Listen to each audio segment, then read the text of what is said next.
खबर शामिल करते हैं मीरपुर आज़ाद कश्मीर से। गुज़श्ता दिनों जातरा बाजार में 7 बड़ी चोरियां हुई, जिसमें फहद मोबाइल शॉप से चोर 6 लाख रुपए और कीमती मोबाइल लेकर फरार हो गए।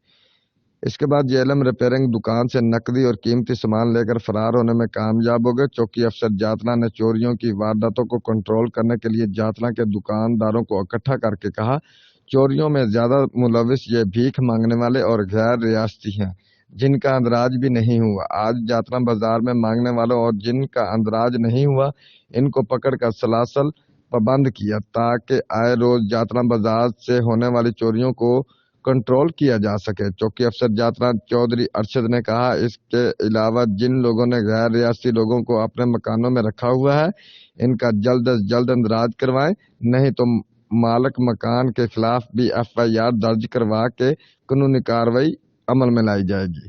Report Mohammad Akram Shaheen, bureau chief, जियो एक्सप्रेस न्यूज, मीरपुर आज़ाद कश्मीर।